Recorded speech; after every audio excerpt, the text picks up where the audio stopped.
الحمد لله وحده والصلاة والسلام على سيد الرسل وخاتم الأنبياء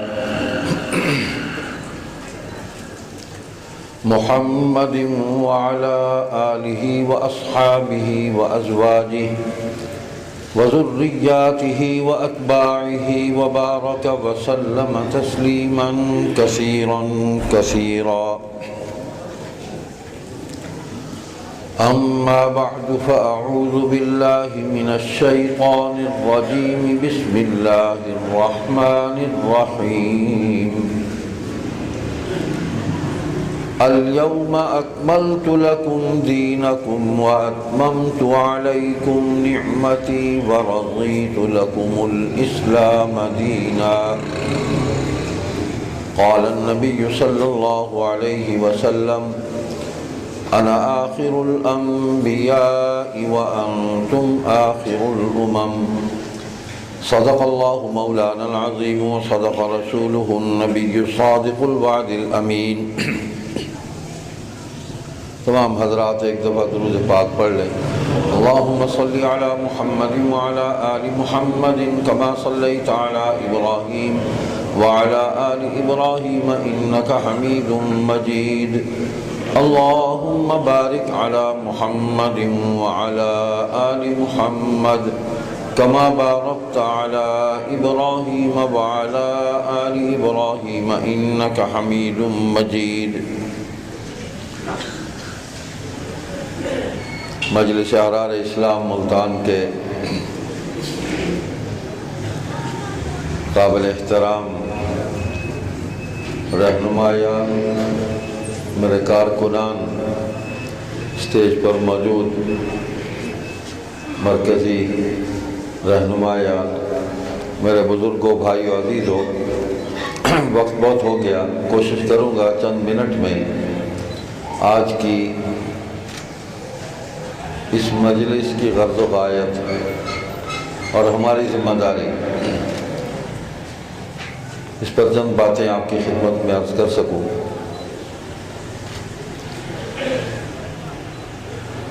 آج کے اس اجتماع کا عنوان شہدائے ختم نبوت کانفرنس ہے. شہداء کو ہم کیوں یاد کرتے ہیں؟ اس کا کیا نفع ہمیں ہوتا ہے؟ یہ کوئی فرض واجب نہیں ہے، ضرورت ہے. اور دین کی محنت میں ضرورتوں کو، زمینی حقائق کو پیش نظر رکھتے ہوئے بہت ساری باتیں کہنی پڑتی ہیں، بہت سارے کام کرنے پڑتے ہیں کہ جن سے وہ محنت ثمر آور ہو اور دینی تحریکوں کو اس کا نفع پہنچے.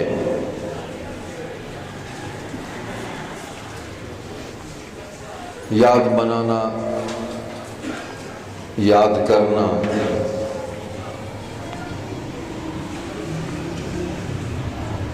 یہ بھی کوئی فرض واجب نہیں ہے. یاد کرنا اور ذکر کرنا اور پکارنا یہ اللہ تبارک و تعالیٰ کا حق ہے کہ ہم اللہ کو یاد کرتے رہیں، اس کا ذکر کرتے رہیں اور اللہ کے ذکر سے اپنے دلوں کو منور کرتے رہیں اور اپنے ایمانوں کو طاقتور بناتے رہیں. اور اللہ تبارک و تعالیٰ کے آخری نبی اور آخری رسول سید الاولین والآخرین رحمت للعالمین محمد کریم صلی اللہ علیہ وسلم ہر وقت ان کی محبت کو اپنے دل و دماغ میں قائم رکھنا اور اس کی خوشبو سے اپنے وجود، اپنی زبان، اپنی آنکھوں کو منور کرنا، ایمان کو بچانا، یہ بھی انتہائی ضروری ہے. اور ایمان والوں کو تو اللہ تعالیٰ نے حکم دیا ہے، یا ایھا الذین آمنوا صلوا علیہ وسلموا تسلیما. ہماری کوئی نماز، ہماری کوئی عبادت حضور صلی اللہ علیہ وسلم کے ذکر مبارک سے اور آپ پر صلاۃ و سلام بھیجنے سے معذور نہیں ہے، خالی نہیں ہے، اس کے بغیر مکمل ہی نہیں ہوتی۔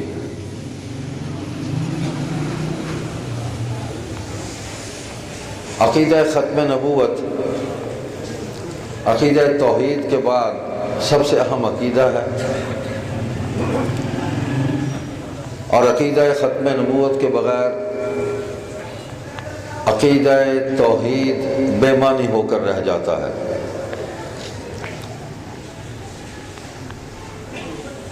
اس کا تصور، اس کا ایمان، اس پر ایمان اور یقین متزلزل ہو جاتا ہے، گڑبڑ ہو جاتا ہے۔ قیامت تک بنی نوع انسان کی طرف حضور صلی اللہ علیہ وسلم اللہ کے آخری نبی اور رسول بنا کر مبعوث کیے گئے۔ آپ ہی کی تعلیم، آپ ہی کے اخلاق، آپ ہی کی عطا کی ہوئی کتاب اللہ اور آپ ہی کی تشریحات اور تفسیر جو قرآن کریم کی آپ نے فرمائی، اور اس کی روشنی میں، اس کی بنیاد پر جو اعمال آپ نے اپنی امت کو عطا فرمائے، یعنی سنت رسول اللہ صلی اللہ علیہ وسلم، یہ ہمارے ایمان اور اعمال کی بنیادیں ہیں۔ دین ملنے کے جو بنیادی ذرائع ہیں، جو سورس ہیں، پہلا سورس جو ہے وہ وحی ہے۔ وحی کے ذریعے کتاب ملی۔ وحی کس پر آئی؟ حضور خاتم النبیین محمد کریم صلی اللہ علیہ وسلم پر۔ یہ وہ سورس ہے کہ جس نے ہمیں وحی کے متعلق بھی بتلایا، اور جو وحی آئی وہ بھی سنائی، اس پر عمل کیسے کرنا ہے، ایمان کیسے رکھنا ہے یہ بھی بتلایا، زندگی کیسے گزارنی ہے، اسی وحی کی روشنی میں، اسی کی بنیاد پر۔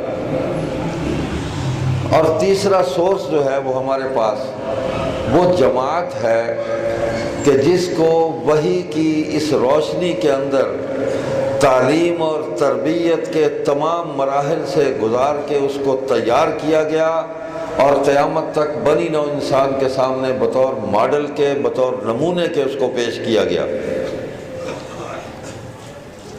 یہ مثال بھی اللہ تعالیٰ نے کتاب اللہ میں دی، فَإِنْ آمَنُوا بِمِثْلِ مَا آمَنْتُمْ بِهِ فَقَدِ اهْتَدَوْا۔ پھر ان کی صفات بھی بیان کی اس جماعت کی، اور ایک ہی جماعت ہے کہ جس کی مغفرت کا اعلان کر دیا۔ اس کے بعد کوئی اور ایسا شخص نہیں ہے، کوئی ایسی جماعت نہیں ہے کہ جن کو نام زد کر کے، نام لے کے، من حیث الجماعت، پوری کی پوری جماعت سے اللہ تعالیٰ نے مغفرت کا اعلان بھی کیا اور جنت کا وعدہ بھی کیا۔ وہ ایک ہی جماعت ہے، صحابہ کرام رضی اللہ عنہ۔ تو یہ تین ہمارے ذرائع ہیں جن سے ہمیں دین ملا۔ ان سے ہٹ کر جو بھی ذریعہ کوئی اختیار کرے گا وہ گمراہی ہے، وہ باطل ہے، وہ کفر ہے۔ اس کا دین اسلام کے ساتھ کوئی تعلق نہیں ہے۔ میں نے جو آیت کریمہ تلاوت کی یہ بھی تو حضور صلی اللہ علیہ وسلم پر ہی نازل ہوئی۔ اليوم اکملت لکم دینکم واتممت علیکم نعمتی ورضیت لکم الاسلام دینا۔ آج کے دن ہم نے تمہارے لیے تمہارے دین کو مکمل کر دیا، اور اپنی نعمت بھی آج ہم نے پوری کر دی ہے۔ تمہارے لیے اسلام ہی کو بطور دین کے پسند کیا ہے، مذہب نہیں، دین۔ ایک معنی میں مذہب بھی ہے اسلام، لیکن اصل میں اسلام دین ہے۔ دین اس کو کہتے ہیں کہ جو حیات انسانی کے تمام گوشوں میں، تمام زمانوں میں بنی نوع انسان کی رہنمائی کرتا ہے قیامت تک۔ کسی ایک زمانے کے لیے نہیں ہے، اور کسی ایک شعبے کے لیے نہیں ہے، کسی متعین وقت کے لیے نہیں ہے، تمام زمانوں کے لیے، اور تمام زمانوں کے لیے حضور صلی اللہ علیہ وسلم کو مبعوث کیا گیا۔ تو جب مکمل ہو گیا دین، اب اس میں ترمیم و اضافے کی کوئی گنجائش نہیں ہے. رہی اس کی تشریحات، اس کی تعبیرات، اس کی تفسیرات، تو وہ ہم پر چھوڑی گئی ہیں یا ہم سے پہلوں پر چھوڑی تھی، یا ہمارے بعد آنے والوں پر اللہ تعالیٰ نے موقوف کر دیا کہ وہ دین کی تعبیر اور تشریح کریں گے؟ قطعاً نہیں، ہرگز نہیں. تشریح بھی مکمل ہوئی ہے. حضور صلی اللہ علیہ وسلم کی احادیث مبارکہ قرآن کی تشریح ہے، جو زبان سے تشریح فرمائی. صحابہ نے پوچھا، ایک ایک آیت سمجھی ہے صحابہ نے، ہر آیت کو سمجھایا ہے. اور اس کی عملی تشریح جو ہے وہ سنت ہے، اس پر عمل کر کے دکھایا. نماز کا حکم ہے قرآن میں، تو زبان سے پہلے حکم سنایا، پھر اس کی تفصیلات بتائی، پھر پڑھ کے دکھائی، پھر صحابہ نے آپ کی نگرانی میں پڑھی. یہ ایک مثال میں نے دی ہے، وقت نہیں ہے. پورے دین کو اسی طرح سمجھایا گیا اور اس پر عمل کرایا گیا، پورے کے پورے دین کو. کھانا کھانے سے لے کر، استنجا کرنے سے لے کر، حکومت کرنے تک. جب مکمل ہے تو پھر مکمل ہے نا. اللہ فرما رہے ہیں مکمل ہے، ہم کہتے ہیں مکمل نہیں ہے، تو ہم ناقص ہیں، ہم کچھ بھی نہیں ہیں، ہم گڑبڑ ہیں. ہماری فکر غلط ہے، سوچ غلط ہے. اس پر دنیا کی تہذیبوں اور دنیا کے اقتدار، سلطنتوں، مال، اس کے اثرات ہیں، اور جب اس کے زیر اثر ہوں گے تو دین ہاتھ سے چلا جائے گا. صحابہ کا کمال یہ ہے، اس سب کچھ کو انہوں نے دین پر قربان کر دیے، کسی چیز کی کوئی پرواہ نہیں کی. لا یؤمن احدکم حتی اکون احب الیہ من والدہ وولدہ والناس اجمعین. ایمان ہی تمہارا مکمل نہیں ہوتا جب تک تم اپنے والدین سے، اپنی اولاد سے اور تمام لوگوں سے زیادہ مجھ سے محبت نہیں کرتے. صحابہ نے اس پر عمل کر کے دکھا دیا. ایسے سند نہیں ملی، سب کچھ چھوڑ دیا. جو آنا چاہتا ہے آ جائے، اور جو بیٹھے ہوئے ہیں ان کو دعوت دی کہ تم آ جاؤ. دونوں کام کیے. جو لڑنے کے لیے آئے پھر جہاد کیا، اللہ کا حکم آیا انفروا خفافا وثقالا وجاہدوا باموالکم وانفسکم. تو ریاست مدینہ کا حکم تھا، اللہ کا حکم تھا، صحابہ نے اس پہ عمل کیا. ہلکے ہو یا بوجھل، بس نکلو اب جس حال میں بھی ہو. مت سوچو کہ فصلیں پک چکی ہیں، مت سوچو کہ کاروبار عروج پر ہے، مت سوچو کہ ہمارے خاندان کے یہ مسائل ہیں، شادی کرنی ہے، فلاں بیمار ہے. نہیں، نکلو، نکل پڑے. ہم میں کون ہے جو یہ سب کچھ چھوڑ کے نکلا ہے؟ اس میں یار پر کوئی بھی پورا نہیں اتر سکتا. اسی لیے اس کی اتباع کا حکم ہے، اس پر چلنے کی کوشش کرنی ہے مرتے دم تک. یہ 3 باتیں لکھی ہوئی ہیں سامنے، میں پڑھ رہا ہوں. مسلمانوں کے صرف 3 دشمن ہیں: دشمن خدا، دشمن رسول، دشمن ازواج و اصحاب رسول علیہم الرضوان. ہمارے امام، ہمارے مرشد حضرت مولانا سید ابو معاویہ ابو ذر بخاری رحمۃ اللہ علیہ نے ان 3 جملوں کے اندر ہماری پوری اجتماعی زندگی، ہمارے عقائد، ان کو پیش کر دیا. خلاصہ ہے یہ، اس کو پھیلا لیں. ہم یہ سارا دن یہاں بولتے رہیں، کل بھی بولتے رہیں، ساری زندگی بولتے رہیں، اس کی تشریح ختم نہیں ہوگی، نہیں ہوگی. دشمن خدا جو مشرک ہے، جو کافر ہیں، جو اللہ کے عطا کیے ہوئے نظام کے مخالف ہیں، اپوزیشن ہے اس کی، اس کو آپ پھیلا لیں. جو بھی اللہ کو اس طرح نہیں مانتا جس طرح اللہ نے حضور صلی اللہ علیہ وسلم کے ذریعے ہمیں اپنا تعارف کرایا ہے کہ یوں مانو مجھے، وہ دشمن خدا ہے. جو قرآن کے اندر گڑبڑ کرتا ہے دشمن خدا ہے. جو قرآن کے حکموں کو نہیں کسی ایک حکم کو نہیں مانتا، کسی ایک حکم کے کسی جز کو نہیں مانتا، وہ خدا کا دشمن ہے. ہمارا کچھ نہیں لگتا، مسلمانوں کا کچھ نہیں لگتا. ہمیں طے کر لینا چاہیے، ذہنی طور پر تیار رہنا چاہیے کہ یہ ہمارا دشمن ہے جو آ رہا ہے، ہم نے اس سے کیسے نمٹنا ہے. اس کا مقابلہ کیسے کرنا ہے؟ دشمن رسول حضور صلی اللہ علیہ وسلم کے ذریعے پورا دین ہمیں ملا، کتاب اللہ ملی، تو جو حضور کو آخری نبی نہیں مانتا وہ کتاب اللہ کا منکر ہے، حدیث رسول اللہ کا منکر ہے، سنت رسول اللہ کا منکر ہے، صحابہ رسول اللہ صلی اللہ علیہ وسلم ان کا منکر ہے، جو اجماع امت ہے۔ اجماع امت سے مراد ہم تم نہیں ہیں، مولویوں کا اجماع نہیں ہے، مشائخ کا اجماع نہیں ہے، صحابہ کی جماعت، کنتم خیر امت اخرجت للناس، اس کا اصل مصداق صحابہ ہے۔ ہم تو بھائی ان کے قدموں کی خاک کے جو ذرات ہیں ان سے کروڑواں جو حصہ ذرہ ہے نا جی، وہ بھی نہیں ہے۔ اجماع امت یہ بنیادیں ہیں۔ تو حضور صلی اللہ علیہ وسلم کا جو انکار کرتا ہے، آپ کی سنتوں کا، آپ کی احادیث کا، اس کی اپنی من مانی تشریحات کرتا ہے، وہ اللہ کی مخلوق کو گمراہ کرتا ہے، حضور کی محبت دل سے نکالنے کی کوشش کرتا ہے، جان بوجھ کر یا انجانے میں۔ اور اگر انجان ہے تو جانے، ان سے جانے جو جاننے والے ہیں، ان سے جانے۔ دین جاننا، دین پڑھنا، دین سیکھنا، دین سمجھنا فرض ہے ہر مسلمان پر۔ جب کلمہ پڑھ لیا ہے تو اس دین کو سمجھو۔ تو صحابہ کی مثال ہمارے سامنے ہے، دین کے تمام احکام، تمام قوانین، ان پر عمل کر کے دکھایا، عملی صورت میں کسی جماعت نے دکھایا تو وہ صحابہ ہے۔ ایک حکم میں ذرا برابر بھی انہوں نے کمی بیشی نہیں کی، پورا پورا اس کو عمل کر کے دکھایا، امت کے سامنے نمونہ پیش کیا۔ تو صحابہ کی پوری جماعت کی بات ہو رہی ہے۔ حضور صلی اللہ علیہ وسلم خاتم النبیین، قرآن نے اعلان کیا، حضور نے تشریح کی، آیات کی، انا آخر الانبیاء وانتم آخر الامم، میں نبیوں میں آخری نبی، تم امتوں میں آخری امت۔ اب اس کی کیا نئی تشریح کی جائے گی؟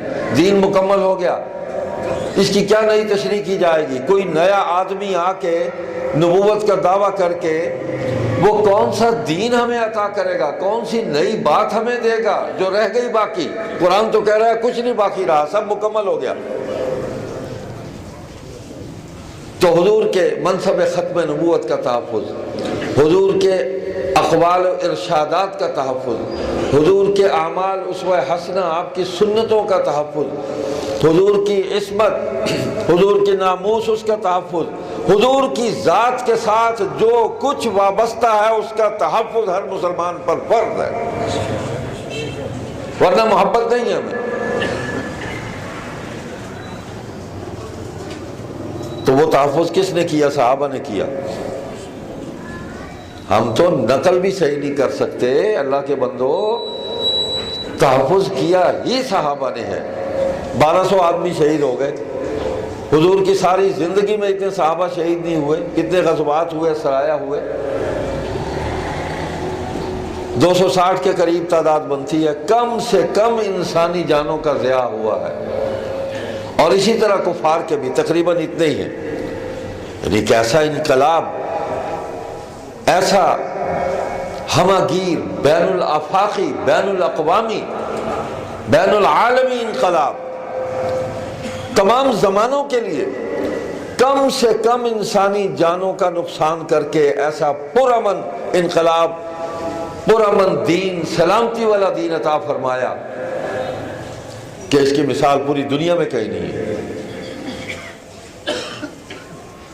تو صحابہ نے جانوں پر کھیل کر حضور کے منصب کا تحفظ کیا ہے، حضور کی ایک ایک ادا کا تحفظ کیا ہے، اس کو اپنے وجود سے ظاہر کر کے بتایا کہ حضور ایسے کھانا تناول فرماتے تھے، حضور ایسے سلام کرتے تھے، حضور بچوں سے ایسے شفقت کرتے تھے۔ ہم نے دیکھا حضور سیدنا حسن و حسین رضی اللہ عنہما کو اس طرح سینے سے لگاتے تھے، اس طرح کندھوں پہ بٹھا لیتے تھے، اس طرح جھولی میں بٹھا لیتے تھے۔ حضور عبداللہ بن جعفر سے بھی ایسے ہی محبت کرتے تھے،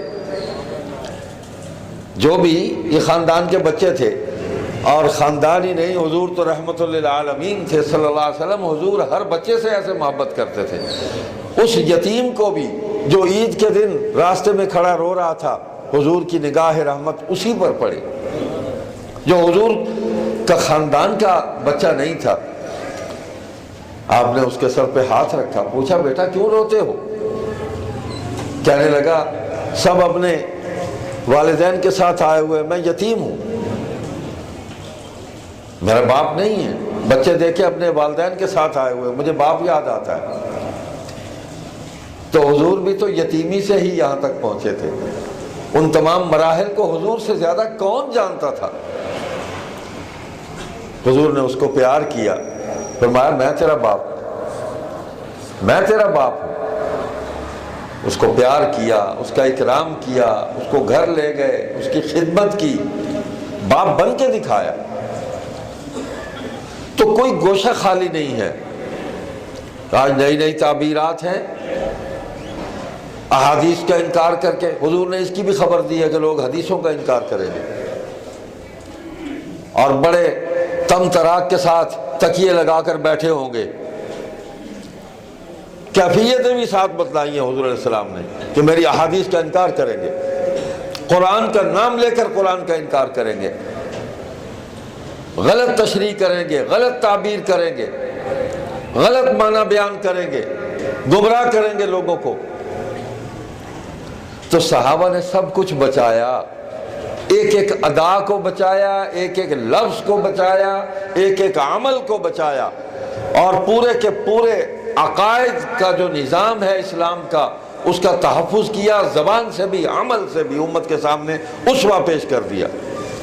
تو پوری کی پوری جماعت امت کے لیے قابل احترام ہے، کسی کو حق نہیں ہے، وہ مسلمان ہی نہیں رہتا جو کسی صحابی کو برا کہے، نہیں رہتا۔ جب اس نے نبی کے محبوب پر عدم اعتماد کا اظہار کیا تو بات ختم ہو گئی۔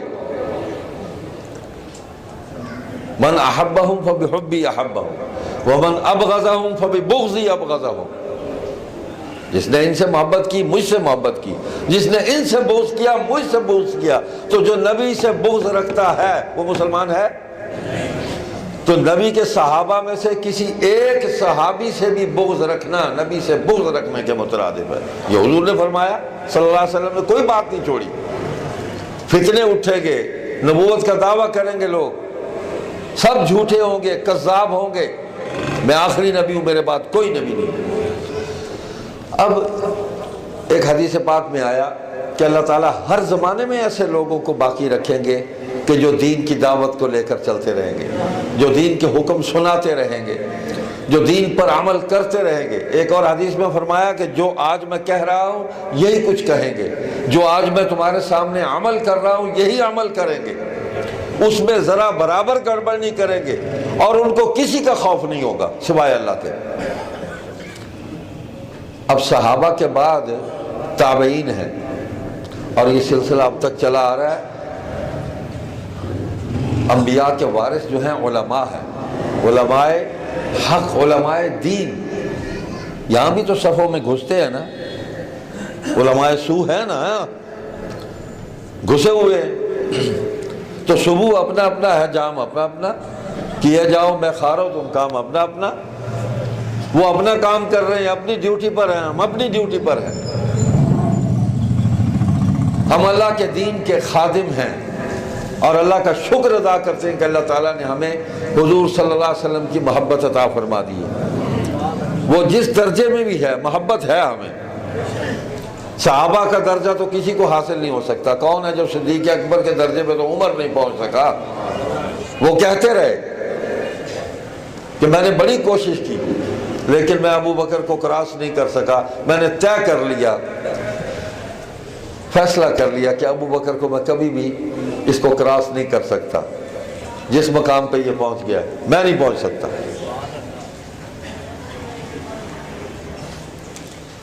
تو یہ ہمارے تین دشمن ہیں، باقی سب ہمارے بھائی ہیں، سب ہمارے دوست ہیں۔ اس کا بھی اللہ تعالیٰ نے صحابہ کے ذریعے ہمیں بتایا کہ ایسے بھائی بن کر رہو، ایسے دوست رہو۔ محمد الرسول اللہ والذین معہ اشداء علی الکفار رحماء بینہم۔ محمد صلی اللہ علیہ وسلم اللہ کے رسول ہیں، اور جو ان کے ساتھی ہیں۔ اب ساتھیوں میں ہم کون ہوتے ہیں کسی کو نکال کے باہر کھڑا کر دیں کہ یہ ساتھی نہیں ہے؟ قرآن تو سب کو ساتھی کہہ رہا ہے، معہ۔ ان کی صفت یہ ہے کفار کے مقابلے میں شدید ہیں، کفار کے نظام کے مقابلے میں، ان کی تہذیب اور ثقافت کے مقابلے میں، ان کے سیاسی، اقتصادی اور معاشی نظام کے مقابلے میں، ان کے اعتقادی اور عباداتی نظام کے مقابلے میں، ہر طرف سے ہمہ جہت ان کے مقابلے میں شدید ہے، نہیں مانتے ان کی بات کو۔ رحماء بینہم، آپس میں بڑے رحم دل ہیں، بڑی محبت کرنے والے ہیں۔ انما المؤمنون اخوہ، ہم سارے بھائی ہیں، تو بھائی تو ہیں ہم، اور جو ان کا دشمن ہے وہ ہمارا بھائی نہیں ہے، نہ دوست ہے نہ بھائی ہے، وہ ہمارا دشمن ہے، ڈکلیئر ہے یہ، اور یہ قرآن و حدیث سے یہ بات ثابت ہے۔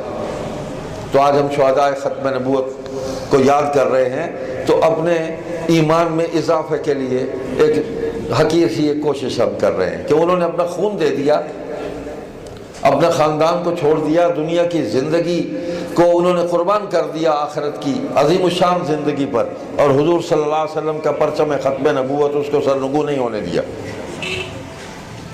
یہی پیغام تھا امیر شریعت سید اللہ شاہ بخاری رحمۃ اللہ علیہ کا کہ مسلمانوں عقیدہ ختم نبوت پر آنچ نہ آئے اور پرچم ختم نبوت گرنے نہ پائے، تو ہم نہیں گرنے دیں گے۔ لاکھ دوست ہمیں کہتے رہے کہ جی فیصلہ ہو گیا، یہ ہو گیا، وہ ہو گیا، آپ کیوں شور مچائے چلے جا رہے ہو؟ بھائی دین مکمل ہو گیا، کیوں قرآن پڑھے جا رہے ہو؟ دین مکمل ہو گیا، کیوں نماز پڑھے جا رہے ہو؟ دین مکمل ہو گیا، کیوں اذانیں دیے جا رہے ہو؟ دین مکمل ہو گیا، کیوں زکوٰۃ دیے جا رہے ہو؟ کیوں حج کیے جا رہے ہو؟ کیوں مال خرچ کیے جا رہے ہو؟ حد ہو گئی ہے، یہ سارے کام کرنے ہیں نا۔ تو ختم نبوت اپنے درجے میں مکمل ہو گئی، اس سے آگے درجہ کوئی نہیں ہے، آخری درجہ تھا تکمیل، وہ حضور صلی اللہ علیہ وسلم کو یہ منصب اللہ نے عطا فرما دیا۔ اس سے آگے اب ہے ہی کچھ نہیں کسی کو دینے کے لیے، انہی کی پیروی کرو۔ لَقَدْ كَانَ لَكُمْ فِي رَسُولِ اللَّهِ أُسْوَةٌ حَسَنَةٌ، بہترین جو تمہارے لیے نمونہ ہے، جو چال بہترین ہے جس کو تم نے چلنا ہے، جس راستے پر تم نے چلنا ہے، وہ رسول اللہ صلی اللہ علیہ وسلم کا راستہ ہے، آپ کی تعلیم ہے، آپ کا اسوہ ہے، آپ کا طریقہ ہے، میرا اور آپ کا نہیں ہے۔ ہم تو گڑبڑ ہو جاتے ہیں، نماز میں کھڑے ہوئے ہم امریکہ پہنچے ہوتے ہیں، ہم تو نماز میں کھڑے ہوئے پوری دنیا کی سیر کر رہے ہوتے ہیں۔ جو خشوع اور خضوع صحابہ کا تھا، اللہ نے حضور کی صحبت کی برکت سے وہ پیدا کیا کہ وہ نماز میں قیام میں کھڑے ہوتے تھے۔ یہ اس کی سینکڑوں گواہیاں ہیں کہ پرندے آ کے ان کے سروں پر کندھوں پر بیٹھ جاتے تھے، وہ سمجھتے تھے کوئی سالڈ چیز ہے، کوئی درخت ہے، کوئی ستون ہے۔ یہ تھا خشوع اور خضوع، اللہ کی طرف توجہ۔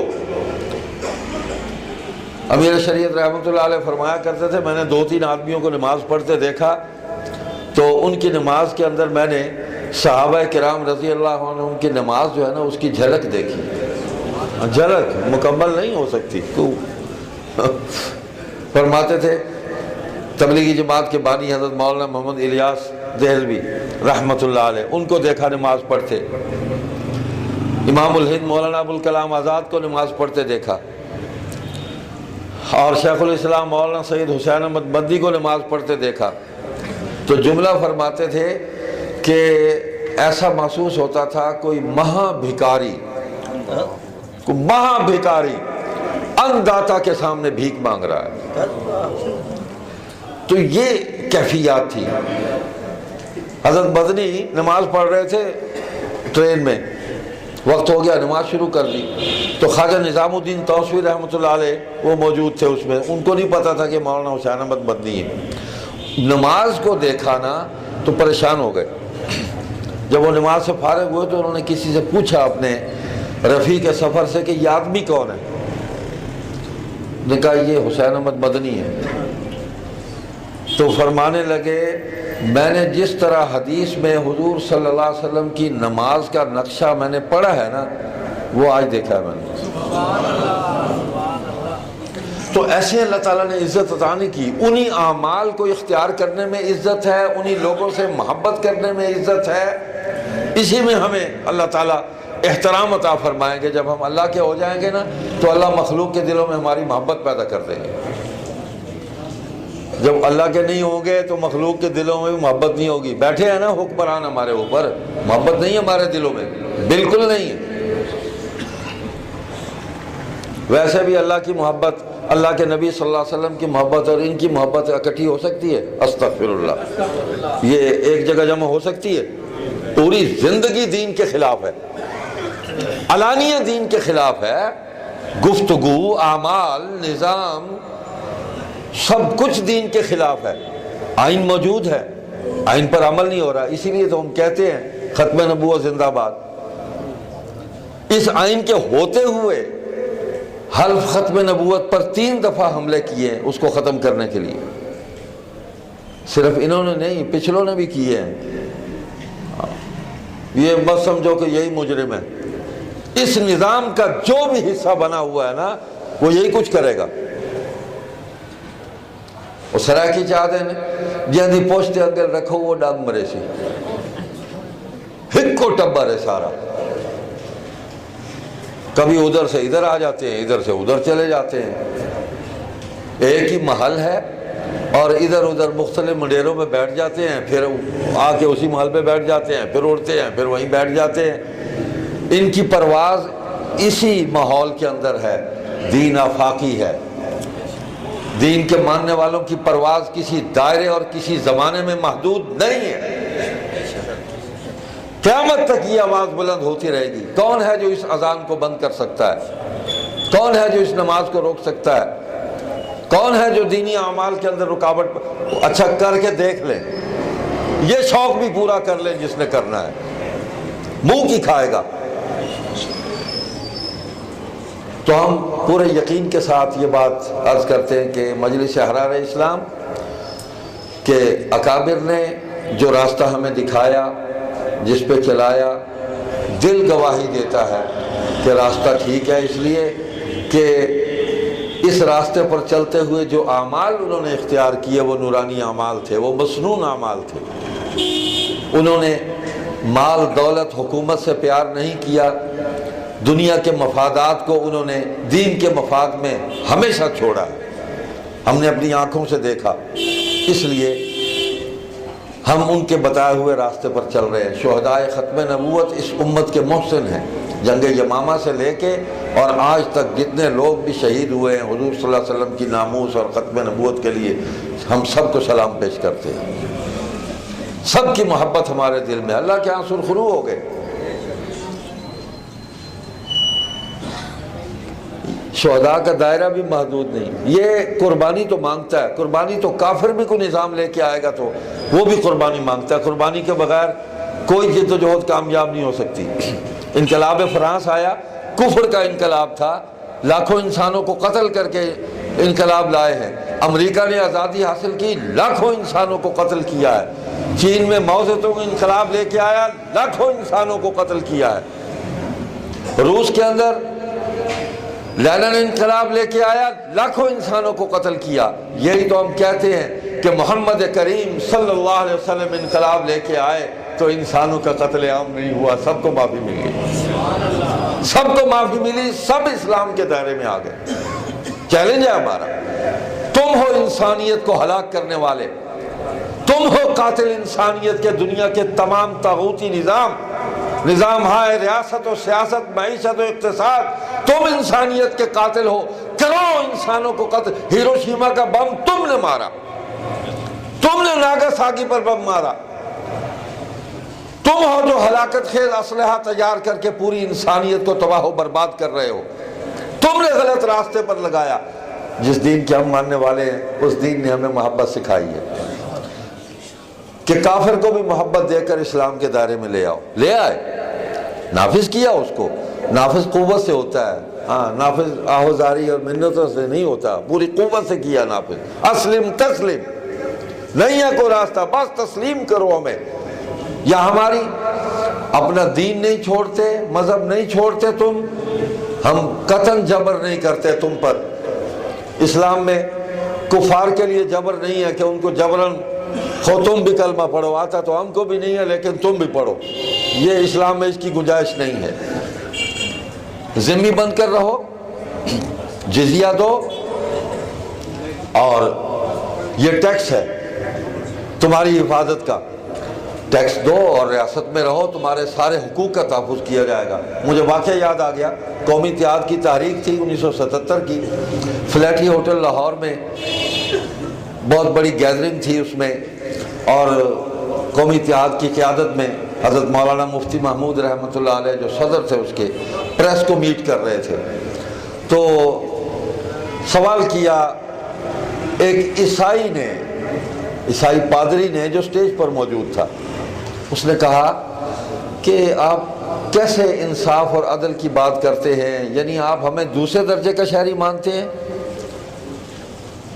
آپ کی حکومت اگر آ گئی تو ہم آپ کی حکومت میں دوسرے درجے کے شہری ہوں گے، ہم آپ کو جزیہ دیں گے، خراج دیں گے، ہم آپ کو پیسے دیں گے، مسلمانوں سے تو آپ نہیں لیں گے جزیہ۔ تو بڑا خوفناک سوال تھا۔ تو ایک فقیہ آدمی ہے نا، پھر دین پڑھا ہوا ہے، دین سمجھا ہوا ہے، وہ دین سمجھا سکتا تھا۔ انہوں نے کہا کہ مجھے تو تمہاری بات پر ہنسی آ رہی، عجیب بات کی تم نے، اللہ کے بندے ہم نے تو تمہیں پہلے درجے کا شہری قرار دیا ہے، اس لیے کہ یہ جو جزیہ ہم لے رہے ہیں تمہارے حقوق کے تحفظ کا، ہم ٹیکس اور فیس لے رہے ہیں، آپ کی پورے کے پورے وجود کی حفاظت اسلامی ریاست کے ذمے ہے، آپ ذمہ ہیں، ہم سے کوتاہی ہوگی تو آپ ہمارا گریبان پکڑ سکتے ہیں، قوم ہمیں پوچھ سکتی ہے کہ اس کو خراج کیوں آئی ہے، تو ہم ایسے کریں گے، ہم باقی ٹیکسوں میں آپ کو چھوٹ دے دیں گے، وہ ٹیکس نہیں لیں گے آپ سے، لیکن یہ اسلام کا ٹیکس ہے کہ ہم اپنی ساری مشینری کو، اپنے سسٹم کو تمہاری حفاظت کے لیے ایکٹیو کر دیں گے کہ اس کو کچھ نہ ہو، ان کی عبادت گاہ کی حفاظت کی جائے، گرجے کی، مندر کی، گردوارے کی، ان کی حفاظت کی جائے، ان کو آزادی دی جائے، یہ اپنے عبادت گاہوں کے اندر آزادی سے اپنی عبادت کریں، تمہاری جان اور مال کا تحفظ ہم کریں گے۔ تو باقی جو مالیاتی ٹیکس ہے نا، اس میں ہم چھوٹ دے دیں گے۔ یہ بھی ایسے نہیں کہا، حضرت عمر رضی اللہ تعالیٰ نے اس بھکاری کو یہی کہا تھا نا کہ اس کو یہ جزیہ دیتا ہے تو اس کی استطاعت نہیں ہے، اتنی آمدن نہیں ہے، یہ بھیک مانگنے پہ مجبور ہو گیا ہے، ختم کرو اس کا، کم کرو، یہ دے سکے، ٹیکس دے سکے، اس کی مدد کرو، بھیک مانگنے سے اس کو پہچانا۔ تو دین ایسا نظام ہے کہ انسان کے تمام انسانی حقوق کا تحفظ کرتا ہے۔ تو آج ہم ختم نبوت کی بات کر رہے ہیں، یہ کرتے رہیں گے۔